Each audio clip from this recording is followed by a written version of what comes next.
Hello, my name is Sophie and welcome back to my channel. I feel the immediate need to disclaim, as I'm filming this, it is 27 degrees in the UK. It's meant to get up to 32 today and I don't cope well in heat. So no makeup on my face. The fringe is doing what it wants and I don't think it's coping. I'm not coping. I'm just trying my best. We are officially into the third quarter of the year. We are halfway through the year. So I thought I would have a look at my stats from Q2, compare them to Q1, maybe have a look at the mid-year book freakout tag thing, mid-year check-in analysis. Cool. Yeah, that's all I've got to say. Starting on Storygraph. I don't know if I'm right. There's no way that I'm meant to do this. There's nothing, like concrete rules I have to follow, but here are my stats from Q1 and Q2 because I feel like just looking at Q2 in isolation would be kind of pointless. So by the end of the 30th of June I had read 34 books, which according to Storygraph, which isn't 100% accurate because the pages aren't always the exact number of pages in my edition of a book. So with that in mind, it says 8,799 pages and 237.32 hours. Take that with a pinch of salt. My average time to finish a book is 10 days, which is a bit longer than my usual, but fine. My top moods are adventurous with a value of 20 books, emotional with 19, and tense with 10. I don't know how many tense books I've been reading. I don't know if this is based on my reviews or the Storygraph data on each of the books, but it fits, I suppose. I've been reading more fantasy, I think, this year, which is maybe where the adventurous comes from. Pace-wise, I read predominantly medium-paced books with a value of 25, with 7 fast-paced books and 2 slow books. Wonder which are the 2 slow ones. Oh, Shogun and Eve of Man. Yeah, that flies. That's... no, I wouldn't call Eve of Man slow. But fine, whatever. Page number I've read 3 books that are less than 300 pages and 19 books between 300 and 499. Shogun counts as an audiobook, and that's why. I was going to say I've read Shogun and that's 1100 pages, but that was an audiobook.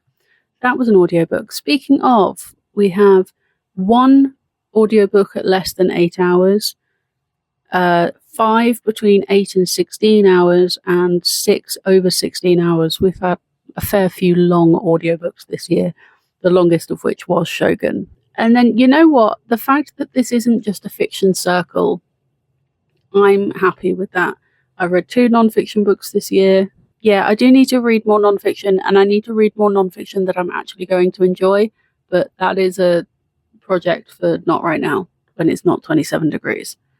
Then we have my genres. Fantasy comes in top with 18 books. I have kind of been on my fantasy hype this year. Then second to no one's surprise is romance. Young adult, I would bet I wouldn't class this as a genre because that is an audience category. Personally, I track that separately, but I've had 12 YA books. I think that's mostly because of my rereads. Obviously, Oathbound came out. I reread The Perks of Being a Wallflower. I'm rereading the Maximum Ride series. I finished the Powerless trilogy. I read Solitaire. I reread Fangirl. And I reread Eve of Man. Yeah, okay. There's been a fair bit of YA. Number 3 on the ones I consider actual genres. Contemporary. Contemporary romance is normally my bread and butter, but I definitely have been leaning more on fantasy this year. But yeah, I've read a little bit of LGBTQIA+, some sci-fi, some historical, 2 classics apparently, and then lots of ones down here. Format, like I said, is a bit skewed because I can't track when I'm co-reading. I have been a lot better at, I've set my own rules for myself, so whenever I'm listening to something with an audiobook, I will track the audio rather than having to go back and track the pages, because I'm more likely to listen just audio than continue reading without the audio. I'm over explaining, but I have more of a system in place now. So according to these statistics, I've read 53% of my books in print, 12% in digital, and 35% in audio. Then on to my most read authors, I reread the entire Empyrean series before Onyx Dawn came out. So there's Rebecca Yarros. I've finished the Powerless trilogy, including the novella. So that's the 3 books I've read of that. I'm rereading the Maximum Ride series by James Patterson. I read the Saga of the Unfated series by Danielle L. Jensen. And Ali Hazelwood, I read Deep End when it came out, and I caught up on Loath to Love You. I still need to read Problematic Summer Romance, and then she will jump up to the 3-book section. And then my star ratings were on 3.77 as my average rating. I've still only had one 1-star book, but I have also had a 1.5, 2 2.5s, 8 3s, and 8 4.5s as my 2 most common ratings. 4 3.5s, 2 4s, and 7 5s. Though I think out of those 5s, 5 of them are rereads, because I reread The Angel Experiment, Perch Me on Warfare Fangirl, and Majesty's Royal Coven was a new 5-star, and The Song of Achilles was a new 5-star. So I feel like that doesn't feel particularly accurate, because when I reread a book that I know I've loved before, the chances of it still being a 5-star are quite high. This is absolutely the year of the reread for me, but I'm not sure how that is skewing my data. Anyway, that is an overview of the year so far.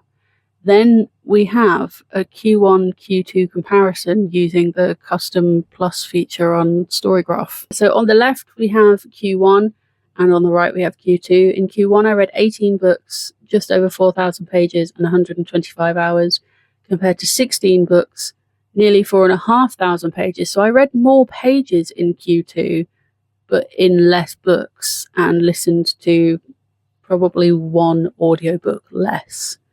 That's about 14 hours difference, so approximately 1 book. So that's interesting, and that's what I find interesting about setting pages goals for the year rather than setting book goals. Because like I mentioned, I read Shogun, which was a 53-hour audiobook and had 1,100 pages, but obviously in terms of books read, it only counts as 1 book. Interesting from a data perspective. Average time to finish, it's taking me almost twice as long to finish a book in the second quarter of the year than in the first quarter, and that absolutely tracks with what I was aware of in my reading. I called it an active slump because I read every day. That is just how I do. It's the best way to describe it. I will read every single day, but it's more about the quantity of how much I read and kind of how much I'm enjoying it.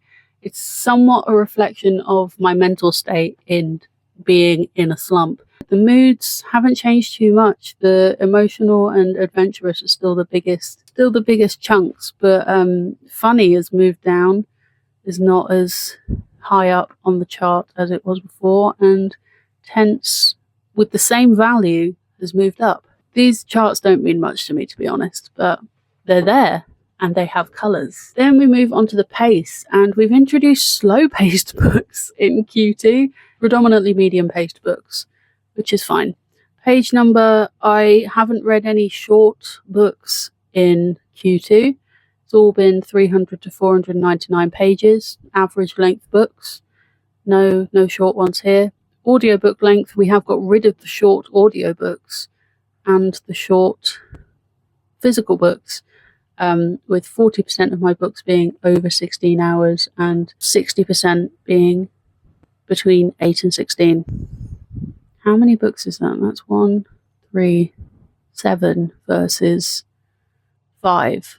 So the discrepancy of 2 books both came from audiobooks, and that will almost exclusively be because of how long it took me to finish Shogun. So obviously I wasn't listening to other not obviously, I only listened to 1 audiobook at a time. So while I was listening to Shogun, and because it took me so long to finish Shogun, because it was 54 hours, I didn't read any other audiobooks. Then the fiction non-fiction chart I actually find incredibly satisfying, because I've just read 1 non-fiction book per quarter, and honestly, if I can keep that up, I'll be pretty pleased. My goal for the year is to read 5 non-fiction books, so we'll have one special quarter maybe where I read 2 books, but honestly, I'm happy with this. The fact it's not just a fiction circle, I'm pleased with this, and I find it very satisfying that it's the same in both quarters. And they're both 6%, which is nice. Even though the values of the fiction books are different, it still evens out at 6%. Very satisfying. Genres in Q2, romance has leapt up to the number 1 spot, though there is definitely crossover between romance and fantasy. Young adult was higher in the first quarter of the year, I think because that's where most of my rereading took place. I have reread a couple of books since then, but not as many. But the top 4, if we're including young adult, are still the same. It's still romance, fantasy, YA and contemporary, followed by LGBTQA, science fiction, and then we have a bit of a difference down the bottom, but my core genres are the same. Then in the format, I've been reading more print books in Q2. Technically less audiobooks, but again, that'll be because of Shogun. And I think digital's gone up just because of how the percentages work out. It's still 2 books versus... Yeah, I've read the exact same number of print books, the same number of digital books, and then 2 less audiobooks. So that is how that skews the graph. That's the kind of thing that I find really satisfying, and I don't know if anyone else will. And then the star rating comparison. The average star rating has gone down considerably.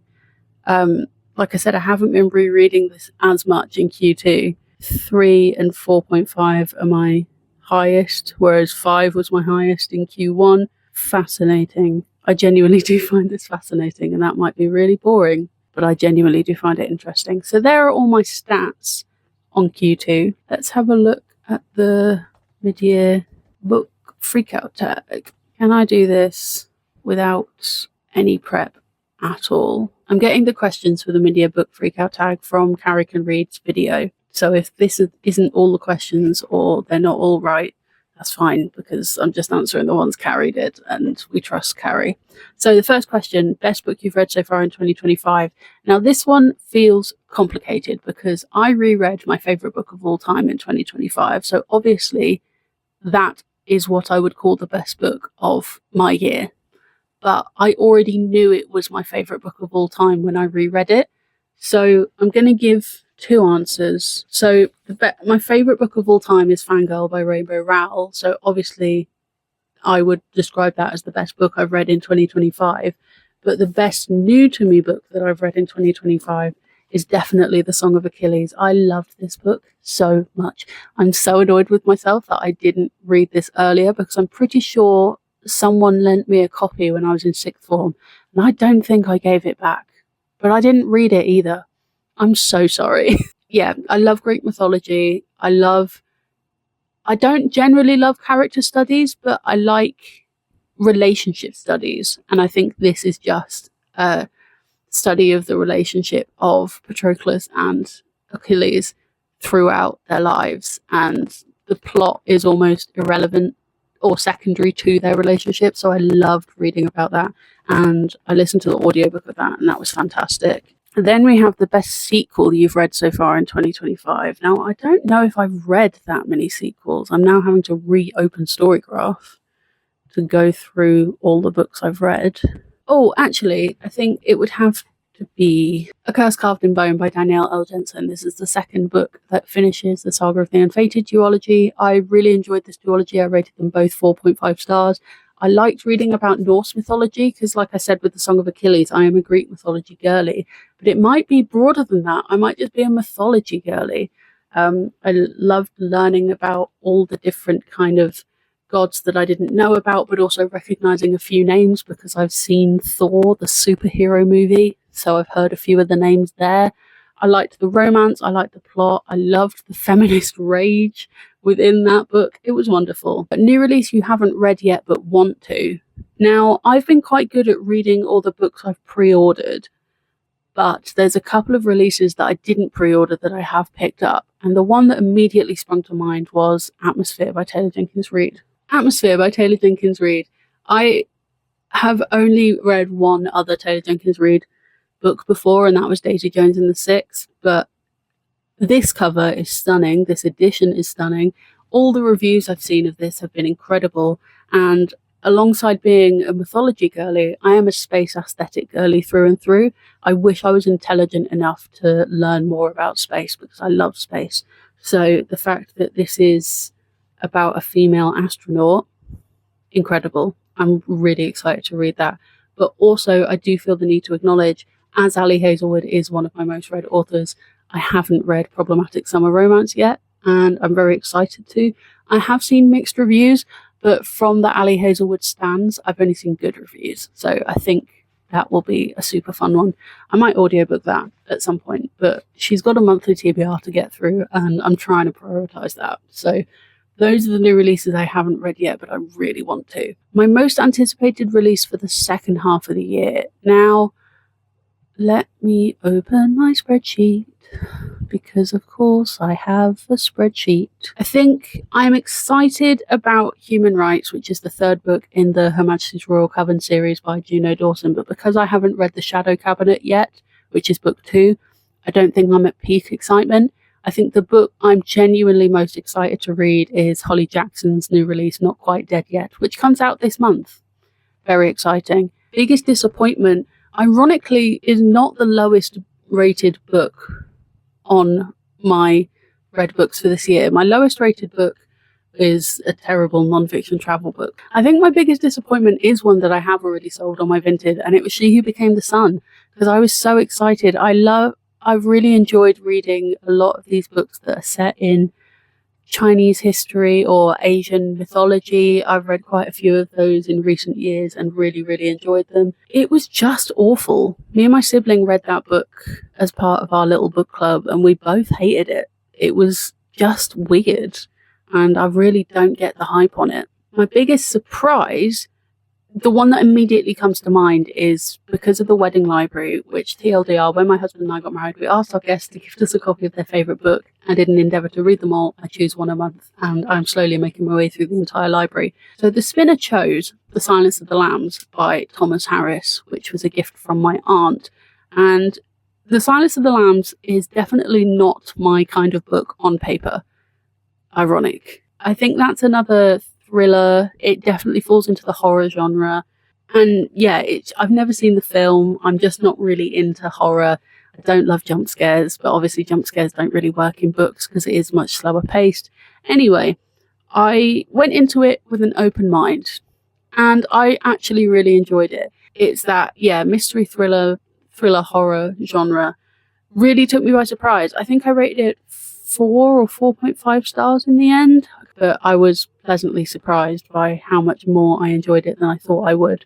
I genuinely have considered watching the film since. I haven't done it yet, but I've considered it. Favourite new author, I'm going with my gut on most of these. I should have probably thought this through, but I think sometimes when you overanalyze a decision, it means you don't actually get the answer. The gut reaction sometimes is the way to go. So my favourite new author, the first one that comes to mind is Juno Dawson. I read Her Majesty's Royal Coven in February and absolutely loved it. I've since picked up The Shadow Cabinet and will be reading Human Rights when it comes out later this month. And genuinely, I was so impressed with that book, especially to write a contemporary fantasy. I think it's a difficult line to cross between mentioning things like so specific social media and making it too of the moment to make it like a timeless contemporary, but to do that well, I think is really challenging, and especially to embrace topics that some would consider controversial. It was brilliant. It was absolutely fantastically written. I listened to the audiobook, which was narrated by Nicola Coughlan, who is fantastic. I cannot wait to read more of this series. And also, Juno Dawson has written an episode of Doctor Who, which I watched and loved this year. So all round, big love for Juno Dawson. Newest fictional crush. I don't know if I have one. I don't know. A lot of the books I've read have been continuing series or rereads, so it's not new. I definitely wouldn't say Hayden from Great Big Beautiful Life. That would actually be in line for biggest disappointment. Oh, actually, I read Loath to Love You, which is the bind-up of Ali Hazelwood's 3 feminist novellas, and in the first one, which is called Under One Roof, Liam, he was so sweet. I think that was my favourite of the three novellas, and I liked that he wasn't in STEM. Not to say that I dislike the other boyfriends that were in STEM, but I just thought it was an interesting dynamic of Ali Hazelwood to explore, someone who is still incredibly intelligent and incredibly talented at what they do, but not directly working in STEM. And he was very sweet. I liked him. I liked him very much. As I get older, I'm finding the whole book boyfriend thing is just kind of, I don't want to say not my jam, but just like, I can appreciate a man in a book without feeling like too much for him, which is a huge development from my teenage self. Newest favourite character. Now that's a tricky one to remember all the characters I've read off the top of my head. I can, scrolling through the books I've read, I want to say one from a book I finished in July, but that's obviously not how that works. Patroclus from The Song of Achilles. Like, the relationship between Patroclus and Achilles was very nuanced, but I liked that the narrative was kind of told from Patroclus's perspective and viewed Achilles as a secondary character. So I think Patroclus was a very interesting character. I can't say Hannibal Lecter, but I did find his character fascinating. But we're looking for a new favourite character. We'll go with Patroclus from The Song of Achilles. Then we have Book That Made You Cry. Now, books don't tend to make me cry. Did anything even get close to making me cry? I think the closest book that came to making me cry would probably have been Fearless, the third book in the Powerless trilogy by Lauren Roberts, but not for the reason you'd think. It was upsetting. The fact that that is how it resolved and that is how everything tied back together. I wasn't sad. I saw quite a few people crying over that book and I didn't really get it. But the fact that that is what they did to those characters, it was upsetting in a way that other people weren't upset. I'm not spoiling it, but I'm really thinking about it because that book, it definitely evoked the most emotional response out of me in a kind of disbelief way. I was at the gym listening to it and my husband was at the gym with me, and I got off the cycling machine I was on to go over to the cycling machine he was on to make him take out his headphones and listen to what I had to say about the book. It was so stupid. The whole thing was so stupid, and I hate that I have such pretty editions of those books because I don't want to get rid of them, but I kind of hate it. Then we have A Book That Made You Happy, and undoubtedly the first thing that came to mind was, again, Fangirl by Rainbow Rowell. The fact that I reread this and still loved it as much as I did as a teenager, in fact, I think I understood the characters and myself as a teenager more from rereading this book. The joy I felt and the affirmation I felt from this book was unparalleled. And even though it's a reread and it feels like cheating, blah, blah, blah, I'm just going to say it. This was the book that made me happiest this year because I'm so glad I reread it. 2 more questions. We have the most beautiful book you've bought so far this year or received. Oh no, I know what it is. I've already mentioned I have beautiful editions of the Powerless trilogy. I got the Waterstones hardback editions. They are stunning. I also got the Works edition of Great Big Beautiful Life that has a reversible dust jacket. That's really nice. But I think my prettiest book that means the most to me is this hardback edition of Wildfire by Hannah Grace. I love this book so much. Daydream's my favourite. Daydream is a 6-star book for me, but Wildfire, I read the whole thing in less than 48 hours. So when they released this book, it just feels so special. I love it so much. I think it's not just about what it looks like. It's about how it made me feel as a story as well. I just loved it. I absolutely devoured it. Icebreaker, I think I was pretty mid on. Like, it was fine, but it wasn't groundbreaking to me. And I went into Wildfire because I had a good time and, I wasn't expecting anything too much more from that. I still kind of feel the same about Icebreaker, but Wildfire and Daydream, I love these books so much. Maybe I'll reread these. The special edition of Daydream comes out later this year, and that might be the time that I reread the whole series. And what books do I need to read by the end of the year is the last question on the tag. Well, I am less than halfway through my 25 in 2025. Oh, I'm on 11 out of 25, which is nearly halfway through. I'm on 11 out of 25, so that's what, 14 books left to read, and I'm currently reading one of them. I'm not at the 50% mark as we hit the middle of the year, but oh, that van looks like it's about to pick up my car. Unrelated fact as to why I'm filming this video later than I should have been, is my car got hit by a deer on Tuesday night, and I didn't realise until Wednesday that the front bumper and the front bumper was damaged and my number plate was gone. So a flatbed truck has just appeared, and I think I'm going to have to go give them the car keys. So please hold. I was right, he was here for my car. And now I've stood outside. I'm even sweatier than I was before, and my eyes are streaming because my hay fever is really bad today. Super fun. I can't remember what I was saying. Essentially, I'm not halfway through my 25 and 2025 yet, but I'm not worried about it. That's fine. And that's kind of it. Anyway, that's the last question I've got listed on the mid-year book freak out tag. There's loads of other books I need to read by the end of the year. These two big shelves behind me are both full of my unread TBR, though my TBR at the point at the end of June, I was only one book higher than my TBR at the start of the year. So you know what? I'm pleased with that progress. My goal for the year is to at least not be higher than my TBR number from the start of the year.